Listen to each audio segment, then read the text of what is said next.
एक दिन रानो चिड़िया और उसकी बेटी गुड़िया सामान लेकर एक नए हरे भरे जंगल में उतरती हैं। गुड़िया बेटी, इस जंगल में सूखी लकड़ियाँ कहाँ से मिलेंगी?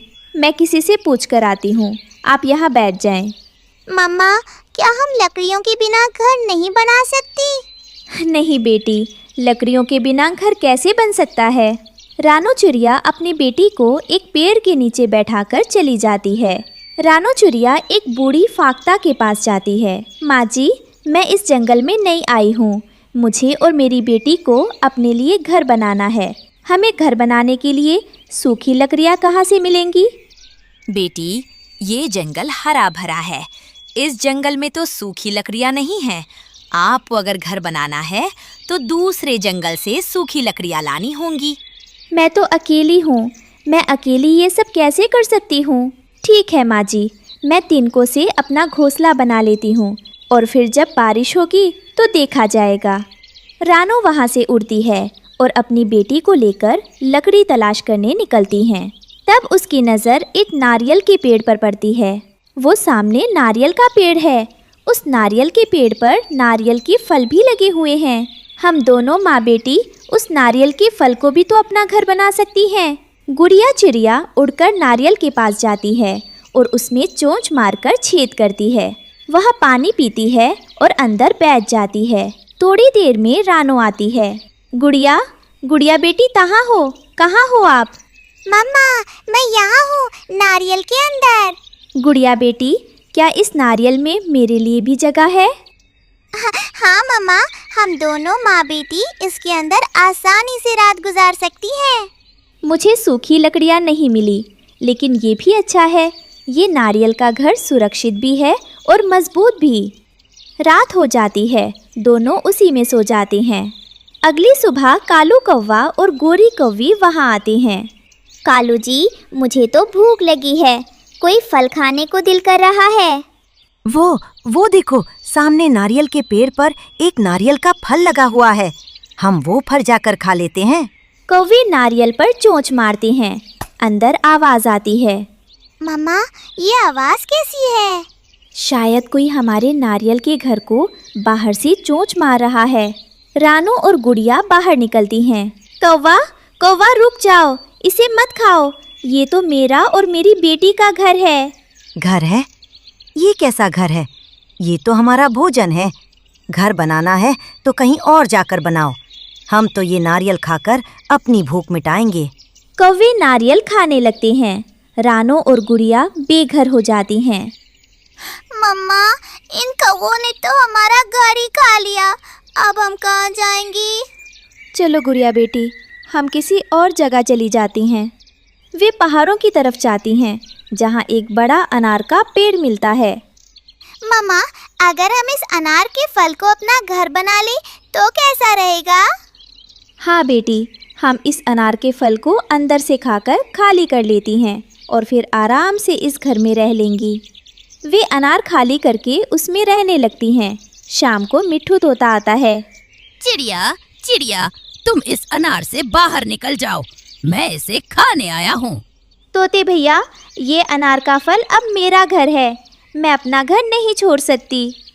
अंकल तोते, हमने तो ये अनार का फल अंदर से पहले ही खा लिया है। मैं इसका रस नहीं बल्कि छिलका खाता हूँ। अब बाहर निकलो, ये जंगल के फल खाने के लिए हैं, घर बनाने के लिए नहीं। नहीं, हम नहीं निकलेंगे, तुम जाओ यहाँ से।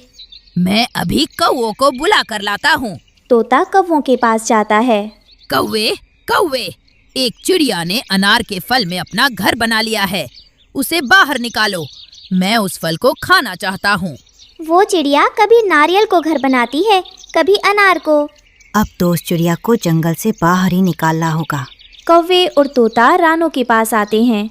चिड़िया, तू सीधे से अनार से बाहर आएगी या लगाऊं एक दो? कौवे, तुम मुझे कहीं भी रहने नहीं देते हो।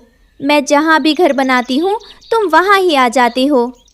अगर तुमने दोबारा किसी फल को घर बनाया तो हम तुम्हें जंगल से बाहर निकाल देंगे। डरकर रानो और गुड़िया बाहर निकल जाती हैं। तोता अनार खाने लगता है। रात में रानो और गुड़िया पेड़ के नीचे बैठी थी। मम्मा, सुबह क्या करना है? बेटी गुड़िया, सुबह हमें कुछ ऐसा घर बनाना है जिससे कौवों को कोई ऐतराज ना हो। हम दोनों माँ बेटी पत्तों से घर बनाएंगी। मम्मा, क्या पत्तों से घर बन जाएगा? हाँ, जब मैं छोटी थी तो मेरी माँ केले और दूसरे पेड़ के पत्तों से घर बनाया करती थी। सुबह रानो और गुड़िया मेहनत करती हैं। गुड़िया बेटी, जब तक मैं पत्ते साफ करती हूँ, आप झील किनारे जाओ और सूखी घास ले आओ।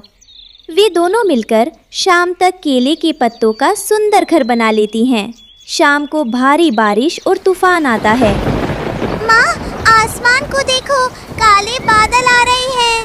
हाँ बेटा, लेकिन हमें परेशान होने की ज़रूरत नहीं है। हमारे पास अपना मजबूत केले का पत्तों का घर है जो हमें इस परेशानी से बचेगा। आओ बेटा, अंदर चलो। आसमान पर काले बादल छा जाते हैं। रानो और गुड़िया अपने मजबूत पत्तों के घर में सुरक्षित थीं, लेकिन कौवों का तिनकों का घोंसला टूट जाता है और वे भीगने लगते हैं। कालू जी, उस चिड़िया ने कोई ना कोई जुगाड़ जरूर लगा लिया होगा। चलो हम उसके पास जाते हैं, अब वही हमें बचा सकती है। कौवे रानो के घर के बाहर आते हैं।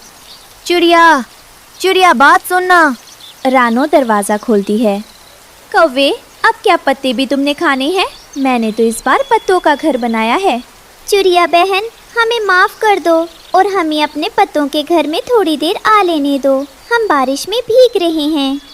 ठीक है कालू भैया। गोरी भाभी, आप दोनों अंदर आ जाइए। वाकई में बाहर बहुत तेज बारिश हो रही है। अगर आप दोनों बारिश में भीगते रहे तो बीमार पड़ जाएंगे। अगर हम आपकी मदद नहीं करेंगे तो पक्षी होने का क्या फायदा। रानो चिड़िया दया दिखाती है और उन्हें अंदर बुला लेती है। कौवे शर्मिंदा होकर चिड़िया का शुक्रिया अदा करते हैं। एक हरे भरे जंगल में एक ऊंचे अंगूर के पेड़ पर रानो चिड़िया और उसके प्यारे पति टुन्नू चिड़ा का घोंसला था। वही उनका संसार था, वही उनकी खुशियाँ थीं। पर उसी पेड़ के नीचे अंधेरे में रहता था एक खतरनाक काला नाग। टुन्नू देखो, मैंने 2 अंडे दिए हैं। मेरा सपना था ना माँ बनने का, आज पूरा हो गया। रानो, ये तो बहुत बड़ी खुशी है। इन अंडों में बस कुछ ही दिनों में हमारे बच्चे होंगे। उनकी चूचू से पूरा जंगल गूंजेगा। मैं अपने बच्चों को लिए जंगल से सबसे मीठे बेर लाऊंगा आज। मैं इन्हें अपनी जान से ज्यादा संभालूंगी। अब बस डर यही है कि कुछ बुरा ना हो। जब तक मैं हूँ, कोई परिंदा भी इन अंडों की तरफ आंख उठाकर नहीं देखेगा। थोड़ी देर में कालू और गोरी वहाँ आते हैं। बधाई हो रानू बहन। टुन्नू मियाँ, अब तो तुम भी माँ बन गई। बड़ी प्यारी जोड़ी है तुम दोनों की, और अब तो ये अंडे भी आ गए। लगता है जंगल में सबसे सुंदर घोंसला अब तुम लोगों का है। धन्यवाद गोरी बहन, भगवान की कृपा है बस। आप दोनों का आना हमारे लिए सौभाग्य की बात है। तभी वहाँ मिट्ठू तोता रंग बिरंगे पंख फैलाते हुए आता है। चलो जी, हम तो बेसब्री से बच्चों की चूचू सुनने का इंतजार करेंगे। धन्यवाद मिट्ठू भैया। जिस घर में हंसी गूंज रही थी, उसी के नीचे छिपा था डर का साया। एक खतरनाक साया, एक नाग जो रानो की ममता को निगल जाने की ताक में था। नाग धीरे धीरे रेंगता हुआ ऊपर चढ़ता है। रानो की नींद अचानक खुलती है। टुन्नू, टुन्नू, मुझे कुछ अजीब सा एहसास हो रहा है। घोंसला हिल रहा है। क्या बात है रानो, कहीं कोई बिल्ली? वो दोनों चारों ओर देखते हैं और अचानक एक फुफकार सुनाई देती है। नाग, टुन्नू, वो देखो। दूर हट जा, ये हमारे बच्चे हैं, तू यहाँ से जा। नाग झपटता है। रानू और टुन्नू अपने अंडों को बचाने की बहुत कोशिश करते हैं। धीमे से अंडों के टूटने की आवाज आती है। चक, और नाग उन्हें निकलकर नीचे बिल में चला जाता है। नहीं, मेरे बच्चे। हे भगवान, हम कुछ नहीं कर पाए। मेरे मासूम, वो तो दुनिया में आए भी नहीं थे। हम हार गए रानो, हम हार गए। सूरज निकला, लेकिन रानू टुन्नू के जीवन में अंधेरा छा चुका था। वो दोनों एक झरने के पास बैठे अपने अंडों को याद कर रहे थे। टुन्नू, ये कैसा जीवन है? क्या हमारी ममता इतनी सस्ती थी? हमारे बच्चों का क्या कसूर था? जब सब ने मुंह मोड़ लिया, तब जंगल की चालाक लोमड़ी सामने आई। मैंने सब देखा, काले नाग का कहर, लेकिन मैं जानती हूँ कैसे बदला लिया जाए। कैसे? हमें हमारी संतानों का बदला चाहिए। नदी किनारे एक राजकुमारी रोज सैर पर आती है। उसके पास एक सोने का हार है। उसे चुराकर उस नाग के बिल में डाल दो। रानू अब एक माँ नहीं, एक योद्धा बन चुकी थी। अगले दिन नदी किनारे राजकुमारी नदी में स्नान कर रही होती है और उसका हार नदी किनारे पत्थर पर रखा था। तभी वहाँ रानो चिड़िया आती है। माफ करना राजकुमारी, मैं बुरी नहीं हूँ, पर तुम्हारा ये हार एक नाग को मौत की तरफ ले जाएगा और मेरे बच्चों को इंसाफ मिलेगा। रानो धीरे से हार अपनी चोंच में दबाती है और वहाँ से उड़ जाती है। क्या? मेरा हार? सैनिक! राजकुमारी जी, क्या हुआ? एक चिड़िया मेरे गले से हार लेकर उड़ गई। यही कोई नीली आँखों वाली, चोंच में चमक थी। एक चिड़िया ने हार चुराया, जंगल की ओर उड़ गई होगी। हम अभी निकलते हैं। रानो ने हार को काले नाग के बिल में डाल देती है। अब इंतजार था इंसानों के आने का और तभी सैनिकों की टुकड़ी जंगल में घुसती है। हर पेड़, हर झाड़ी, हर बिल को छांट डालो। हमें वो सोने का हार चाहिए। राजकुमारी का आदेश है, जिसने भी चुराया, चाहे पक्षी हो या पशु, उसे बख्शा न जाए। सैनिक जंगल छान मारते हुए नाग के बिल तक पहुंच गए और जब उन्होंने उसका गला देखा, सारा शक यकीन में बदल गया। देखो, यही है सोने का हार नाग के गले में। इस जहरीले सांप को तुरंत मारो। सभी मिलकर भाले और तलवारों से नाग पर हमला करते हैं और नाग मर जाता है। मर गया। हाँ, बहुत जहरीला था। देखो कितना बड़ा था। अब चलो, राजकुमारी को उसका हार वापस देना है। वही दूर से एक पेड़ के पीछे रानो और टुन्नू ये सब देख रहे थे। बच्चों, आज तुम्हारा बदला पूरा हुआ। तुम्हारी माँ ने हार नहीं मानी। अब चलो टुन्नू, एक नया घर बनाएंगे और एक नई उम्मीद। एक नदी किनारे पालक के पत्तों से बने घर में रानो चिड़िया अपने 2 बच्चों के साथ रहती थी। तभी घर के बाहर मोटी चोंच वाला तोता उसे बुलाने आता है। रानो चिड़िया, चलो चलो, सब तुम्हारा इंतजार कर रहे हैं, हमें देर हो जाएगी। तोते भैया, आज आपको इतनी जल्दी क्या है? आप जाओ, मैं बच्चों को नाश्ता देकर आती हूँ। अरे नहीं बहन, आज खेत में बहुत दाना मिलने वाला है। इंसान ने कल ही फसल काटी है। मौका हाथ से गया तो हम दाना देखते रह जाएंगे और पेट खाली रह जाएगा। तोता चला जाता है। रानो अपने बच्चों को दाना देती है। बच्चों, दाना खाकर खेलना, लेकिन घर से बाहर मत जाना, और अगर जाना भी पड़े तो याद है ना क्या करना है? हाँ मम्मा, हमें पता है। पहले दरवाजे से बाहर झांकना है, फिर ऊपर आसमान देखना है, और फिर अगर कोई बिल्ली या इंसान दिखे तो वापस घर भाग आना है ना? बिल्कुल, शाबाश मेरे होशियार बच्चों। तुम दोनों तो मुझसे भी ज्यादा अक्लमंद हो। सारे पक्षी बरगद के पेड़ पर मिलते हैं। रानो बहन, आज बहुत देर कर दी तुमने। सब तुम्हारा इंतजार करते करते थक गए। और तुम तो हमेशा लेट होते हो। आज मैं थोड़ी देर से आ गई तो क्या हुआ? सब हंस पड़ते हैं और दाना ढूंढने निकल पड़ते हैं। खेत में चारों तरफ मकई के दाने बिखरे पड़े थे। पक्षियों की खुशी का ठिकाना ही नहीं था। सब मजे से दाना खाने लगे। सुनो दोस्तों, मुझे लगता है किसी को पहरा देना चाहिए। इंसानों का भरोसा नहीं। कहीं अचानक शिकारी आ गया तो? अरे कबूतर महाराज, इतना टेंशन क्यों लेते हो? ये जो दाना जमीन पर पड़ा है, ये किसान के काम का ही नहीं है। किसान कभी भी हमें इसे खाने से नहीं रोकेगा। तो खाओ, मजे करो, चिंता मत करो। सब पक्षी दाना खाने में लग जाते हैं, लेकिन तभी धड़ाम, कौवा जाल में फंस जाता है। अरे बचाओ बचाओ, ये जाल, ये तो गले पड़ गया। बाकी पक्षी डरकर पास के पेड़ पर उड़ जाते हैं। ओ भगवान, वही हुआ जिसका डर था। अब क्या होगा? कालू भाई तो फंस गया। वो देखो, शिकारी भी आ रहा है। शिकारी आता है और हंसते हुए कौवे को देखता है। ओहो, बड़ा शौक था ना दाना खाने का। अब जा पिंजरे में। शिकारी जी, प्लीज छोड़ दो। मैं तुम्हारे किसी काम का नहीं हूँ। ना तुम मुझे खा सकते हो, ना कोई इंसान। अरे मूर्ख कौवे, तुझे मैं बेच दूंगा चिकन वाले को। वो तुझे चिकन बनाकर मजे से बेच देगा। कौवा कांप जाता है। शिकारी उसे लेकर बाजार जाता है और चिकन वाले को बेच देता है। लो भाई, एकदम ताजा माल लाया हूँ। ये काला कौवा, इसे ले लो, मजे से चिकन बनाओ और पैसा कमा लो।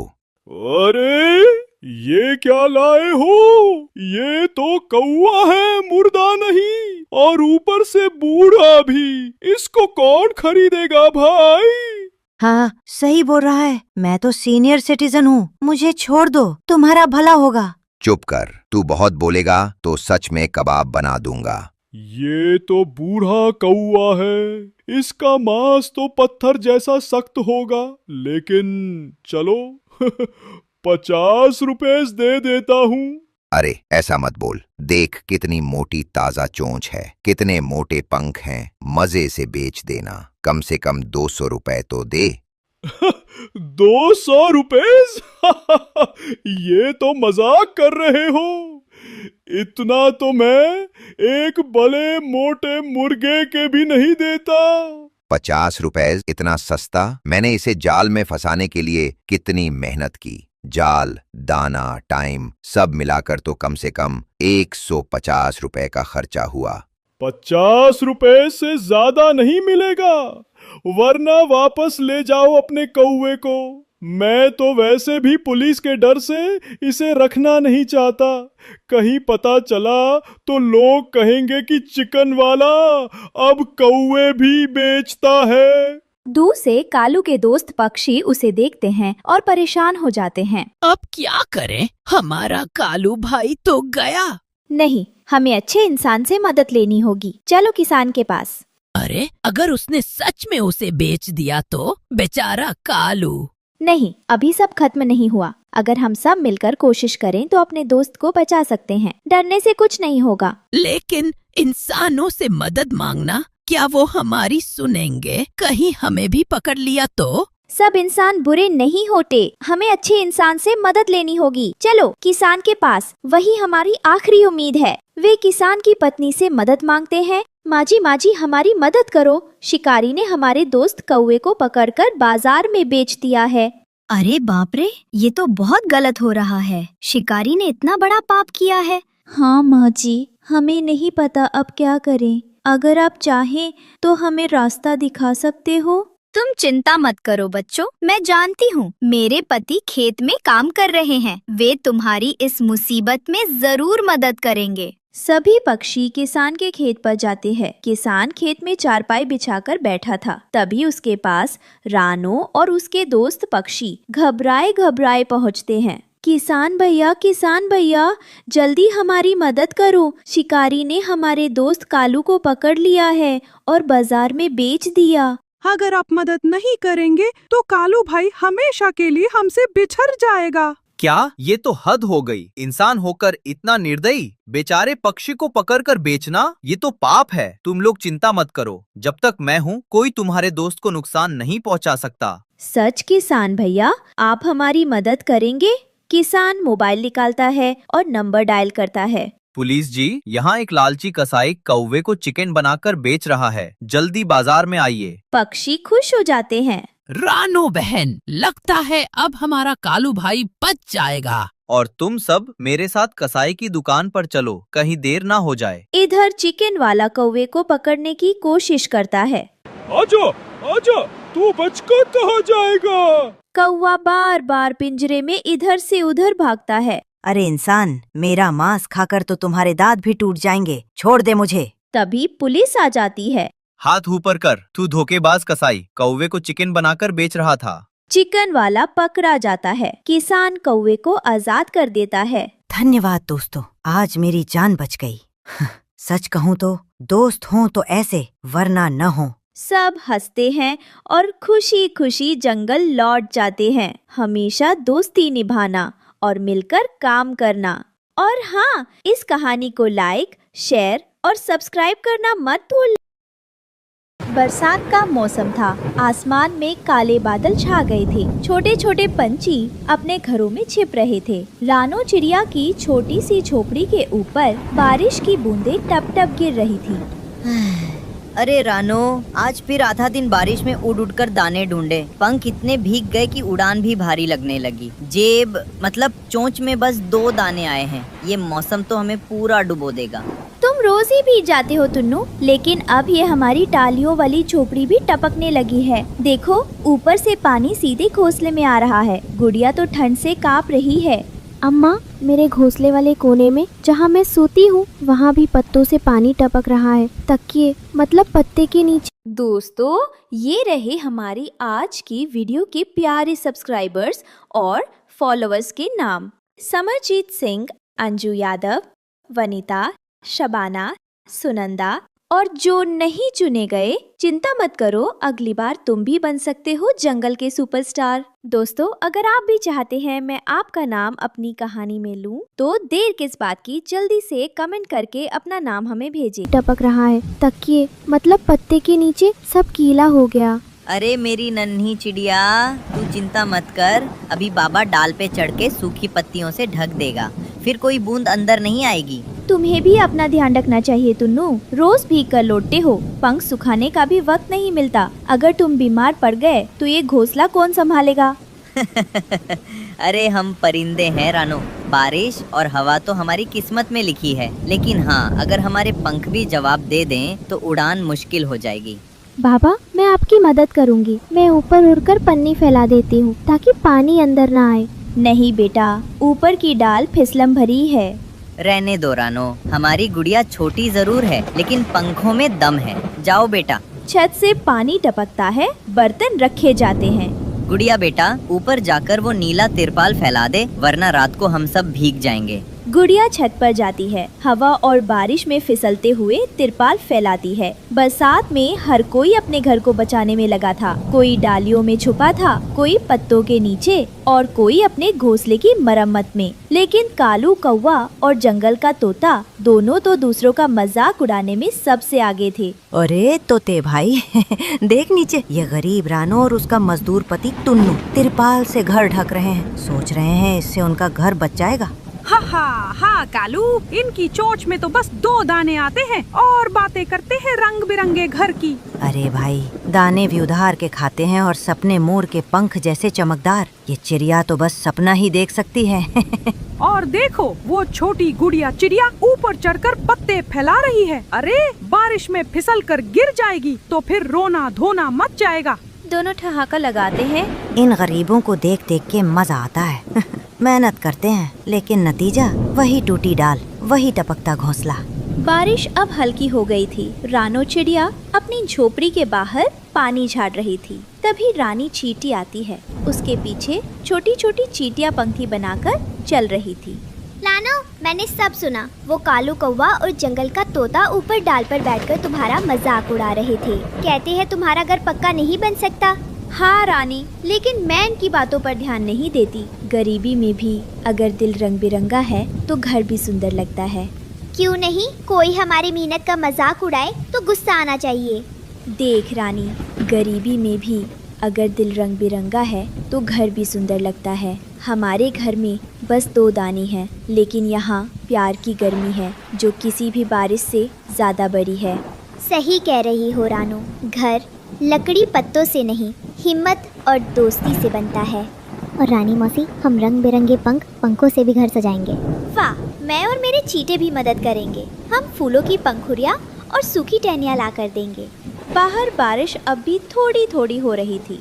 रात को झोपड़ी के अंदर टुन्नू रानो चिड़िया से कहता है, रानो, सोच रहा हूँ कभी ऐसा दिन आएगा जब हम पक्के घर में रहेंगे। ऊपर छत होगी जिसमें से पानी नहीं टपकेगा, दीवारें रंग बिरंगी होंगी जैसे मोर के पंख, और मेरे कमरे में लाल पीला पेंट होगा। खिड़की के पास झूला होगा जिस पर मैं बैठकर गाना गाऊंगी। हाँ बेटा, होगा जरूर, लेकिन वो दिन मेहनत से आएगा। जैसे हम रोज दाने दाने जोड़ते हैं, वैसे ही हम सपनों को भी जोड़ेंगे। और घर के बाहर एक बगीचा होगा जिसमें रानी चींटी के फूल होंगे और बरसात में भी खुशबू आएगी। क्या उस घर में हमें कभी डर नहीं लगेगा बाबा?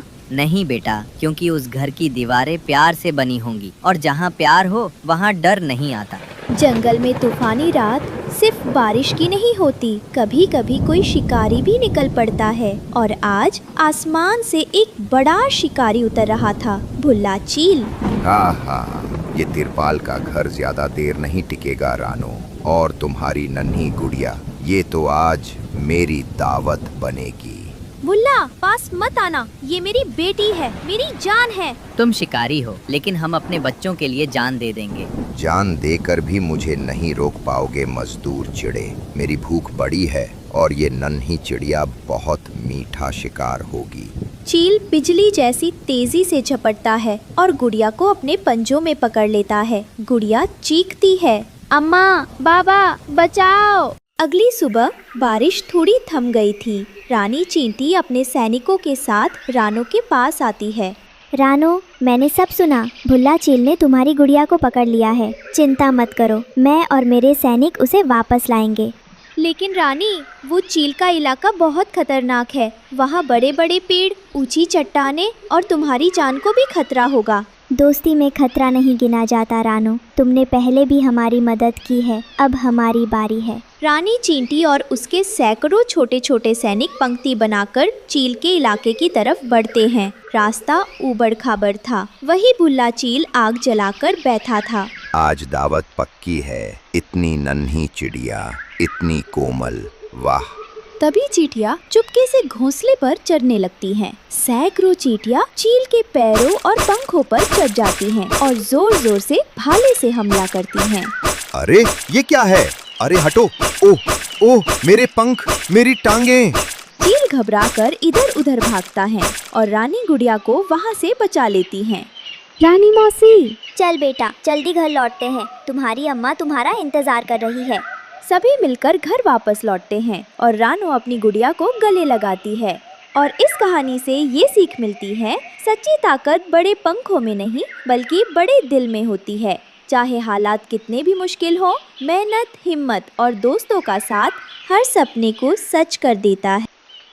गहरा जंगल, काली घटाएं और बरसती बारिश। पेड़ों के नीचे कई परिंदे छुपे हुए थे, लेकिन एक कोने में भीगी हुई बैठी थी रानो चिड़िया और उसकी नन्ही बेटी गुड़िया। अम्मा, बहुत भूख लगी है, पेट में दर्द हो रहा है। कुछ खाने को मिलेगा क्या? अल्लाह मालिक है मेरी गुड़िया। बारिश रुकने दे, अम्मा जरूर कुछ दाना ढूंढ लाएगी। अभी तो सारे पत्ते भीग गए हैं, जमीन कीचड़ से भर गई है, दाने का कोई नाम निशान नहीं। वही एक दूसरे घोंसले में एक गरीब कबूतर कहता था, हे खुदा, 3 दिन से एक भी दाना नसीब नहीं हुआ। ये बारिश कब रुकेगी? दूसरी ओर एक गरीब तोता अपने बच्चों को छुपाते हुए कहता है, बच्चों को बुखार है, पत्ते भीग गए हैं, कोई मेरी मदद कर दे। वही एक चिड़िया घोंसला गिरने पर रो रही थी। हाय मेरा घोंसला, सासू रोक नहीं पाती। ए बारिश, बस कर दे। जंगल में सिर्फ पानी ही नहीं, दर्द भी बरस रहा है। अम्मा, क्या हम मर जाएंगे? नहीं जान, जब तक माँ जिंदा है तुझे कुछ नहीं होगा। अल्लाह सब देख रहा है। ऐसे ही कुछ दिन काट जाते हैं और बारिश थोड़ा कम होती है। रानो अपनी बेटी को लेकर पास के पेड़ की खोख में जाती है। तभी पड़ोसन गोरी कौवी उड़कर आती है। अरे वाह, फिर वही हालत। रानो बहन, कब तक इस बारिश में यूं ही कांपती फिरोगी? बस कुछ दिन की बात है गोरी बहन। हालात अच्छे नहीं है, मगर कोशिश जारी है। कोशिश? तेरी कोशिशें तो बारिश से भी ज्यादा बेकार लगती हैं। हर साल तू और तेरी गुड़िया ऐसे ही भीगे हुए भूखे बैठे रहते हो। कुछ सीख भी ले किसी से। रानो का सिर नीचे झुक जाता है। मेरे तो बच्चे गरम घोंसले में बैठे हैं, मक्की के दाने खा रहे हैं, और एक तू है, ना खाना, ना घर, ना इज्जत, बस रोती रहती है। अम्मा, ये हमें क्यों तंग कर रही है? बेटा, जवाब नहीं देना। कुछ लोग दूसरों का दर्द नहीं समझते। अरे चुप क्यों है रानो? बोल कुछ, या जुबान भीग गई बारिश में। गोरी कौवी उड़ जाती है, मगर उसके शब्द रानो के दिल में कांटों की तरह चुभ जाते हैं। जंगल में सिर्फ बारिश ही नहीं हो रही थी, रानो की ममता भी आज भीग गई थी। जंगल के पास एक छोटा सा गांव था। वहीं रहता था एक गरीब किसान, और वो किसान अपने टूटे चूल्हे के पास बैठा था। उसके पास एक पालतू पक्षी था, कालू कौवा। मगर वो कौवा किसी की भलाई का नहीं, सिर्फ अपने पेट और मतलब का गुलाम था। कालू, ओ कालू, जा जंगल से कुछ सूखी लकड़ी ले आ। देख, चूल्हा नहीं जल पा रहा। हर वक्त काम, लकड़ी लाओ, दाना ढूंढो। मैं कोई मजदूर हूँ क्या? ये गरीब खुद कुछ क्यों नहीं करता? पेट खाली है कालू, थोड़ी मदद कर दे, फिर मिलके बाजरे की रोटी खाएंगे।